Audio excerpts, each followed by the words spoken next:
India में हर साल एक तरीके के फाइनेंशियल एक्सपेरिमेंट होते रहते हैं जिसमें खुशी सिर्फ एक दिन की और ईएमआई पूरी जिंदगी भर की। पैसों को आग लगाए उसे हम बर्बादी कहते हैं, इसे हम प्यार से शादी कहते हैं। इंडिया में हर साल लाखों लोग ये डिसीजन लेते हैं जो कि इमोशनली बिल्कुल सही लगता है पर फाइनेंशियली दो घरों की कमर तोड़ देता है। लोग सोचते हैं एक ही तो शादी है, लाइफ का सबसे यादगार दिन होना चाहिए, पर सच तो ये है कि एक दिन का फंक्शन सालों का बोझ बन जाता है। ये प्रॉब्लम सिर्फ दूल्हे के घर की नहीं है, दुल्हन के घर वाले भी इसमें उतने ही फंसते हैं। दुल्हन के माँ बाप के लिए शादी सिर्फ एक रस्म नहीं होती, ये उनकी पूरी जिंदगी का सबसे बड़ा इम्तिहान होता है। उन्हें ये डर होता है कि कहीं लोग ये ना बोले कि बेटी कमजोर घर से आई है, इसलिए वो चाहते हैं कि हमारी बेटी किसी से कम ना दिखे, ना कपड़ों में, ना गहनों में, ना स्टेज की रोशनी में। उन्हें अपनी बेटी की खुशी से ज्यादा उसकी इज्जत की चिंता होती है, क्योंकि इस सोसाइटी ने उन्हें सिखा दिया है कि अगर शादी में कमी रह गई तो उसका बोझ बेटी को पूरी जिंदगी भर उठाना पड़ेगा। और इसी इमेज के चक्कर में पूरी जिंदगी की सेविंग एक स्टेज पर जला दी जाती है।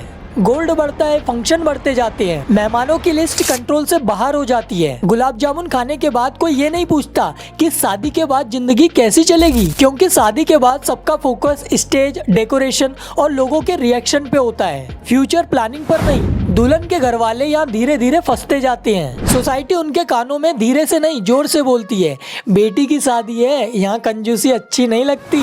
और माँ बाप सोचते हैं एक ही दिन की तो बात है, इज्जत बच जाए बस।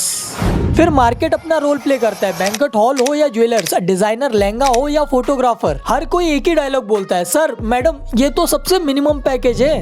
और मिनिमम बोल बोल के बजट का गला घोट दिया जाता है। इसके बाद आते हैं रिश्तेदार जो कंपेयर करने में कभी भी फेल नहीं होते कि हमने तो अपनी बेटी की शादी में इससे ज्यादा किया था। और माँ बाप के पास कोई आर्ग्यूमेंट नहीं होता, सिर्फ एक डर होता है कहीं बेटी को कल को सुनाया ना जाए। तो माँ बाप अपनी जिंदगी की सारी कमाई गिफ्ट रैपिंग में लपेट कर दे देते हैं, सेविंग, एफडी, कभी कभी रिटायरमेंट तक, सब कुछ एक दिन के फंक्शन के नाम। और उधर दूल्हा वो भी किसी फेरी टेल में नहीं जी रहा है, उस पर भी प्रेशर होता है, स्टेटस मेंटेन करना है। शादी once in a lifetime होती है भाई, दोनों तरफ से प्रेशर और बीच में दो लोग जो सिर्फ शांति से अपनी जिंदगी शुरू करना चाहते हैं। इसीलिए ये प्रॉब्लम किसी एक घर की नहीं, पूरे सिस्टम की है। यहाँ विलन कोई एक इंसान नहीं, विलन है कंपैरिजन, दिखावा और मार्केट ड्रिवन माइंडसेट। आज दुल्हन के माँ बाप अपनी रिटायरमेंट सेक्रीफाइस कर देते हैं और दूल्हा उधर ईएमआई सेक्रीफाइस कर रहा होता है। सब कहते हैं शादी तो बड़ी अच्छी हुई थी, पर कोई ये नहीं पूछता उसके बाद की जिंदगी का क्या। इसीलिए ये टॉपिक इम्पोर्टेंट है, क्योंकि शादी का प्रेशर सिर्फ प्यार नहीं तोड़ता, ये आपका फाइनेंशियल पीस भी तोड़ देता है। तो जब पैसों का प्रेशर आता है तो सबसे पहले दो लोग नहीं, दो फैमिलियां टूटती है। ऐसे ही रोहित और पूजा की शादी कोई मूवी जैसी नहीं थी, बिल्कुल नॉर्मल इंडियन शादी। रोहित एक प्राइवेट जॉब में था, 35,000 सैलरी, और पूजा एक सिंपल लड़की, सपना सिर्फ इतना, शांति वाली जिंदगी। शादी के पहले सब कुछ ठीक था, कॉल्स, प्रॉमिसेस। फिर एक दिन बात निकली, बस थोड़ा सा सेटअप करना है बेटा। फ्रिज, वॉशिंग मशीन, गोल्ड, सब नॉर्मल होता है। किसी ने इसे डोरी नहीं कहा, नाम दिया गया कस्टम। पूजा के पापा ने कुछ नहीं बोला, बस एक रात अलमारी खोली, एफडी तोड़ा, गोल्ड गिरवी रखा और बोला बेटी है, देना पड़ता है। शादी शानदार हुई, स्टेज पे मुस्कान थी, फोटोज परफेक्ट थे, लोग बोले बहुत अच्छा रिश्ता मिला है। पर शादी के 15 दिन बाद रियल लाइफ शुरू हुई। फंक्शन का पेंडिंग पेमेंट और घर में ताने आने लगे, तुम्हारे घर से तो बस इतना ही आया था। पूजा चुप रही, क्योंकि उसे सिखाया गया था कि शादी के बाद थोड़ा एडजस्ट करना पड़ता है। महीने बीतते गए लेकिन प्यार कम नहीं हुआ, पर पेशेंस खत्म हो गया।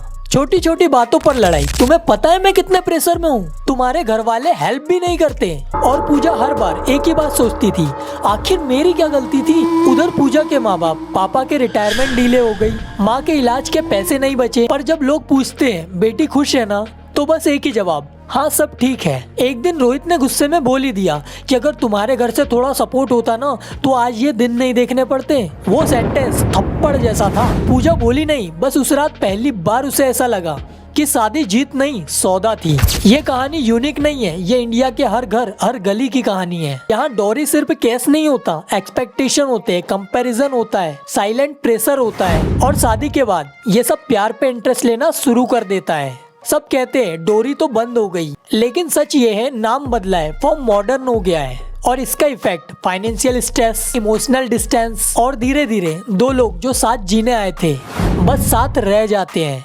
इसीलिए ये टॉपिक सिर्फ शादी का नहीं है, ये टॉपिक जिंदगी भर के कॉन्सिक्वेंसेस का है। इस कहानी का मतलब ये नहीं कि शादी गलत है या प्यार महंगा पड़ता है। गलत है वो तरीका जिसमें शादी को एक स्टेटस सिंबल बना दिया जाता है। इसका सॉल्यूशन कोई रॉकेट साइंस नहीं है, बस थोड़ा सा सच बोलने का करेज चाहिए। शादी से पहले पैसे पे बात करो, लोन, एक्सपेक्टेशन, रिस्पॉन्सिबिलिटी सब क्लियर कर लो। प्यार तभी टिकता है जब नंबर झूठ ना बोले। लोग क्या कहेंगे इसको बिल्कुल मत भुलाना, क्योंकि जो लोग शादी में खाना खाने आएंगे वो EMI भरने नहीं आएंगे। डोरी का नाम बदलने से कुछ नहीं होता। कस्टम, गिफ्ट, सपोर्ट अगर एक्सपेक्टेशन है तो वो डोरी ही है।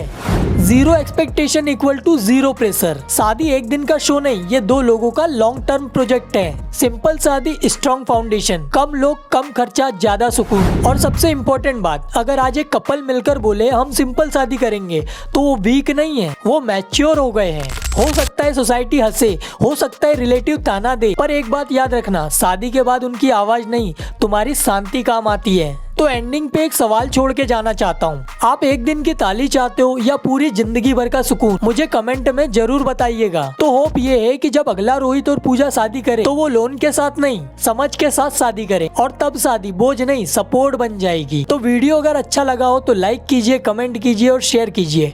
तो चलिए मिलते हैं अगली वीडियो में।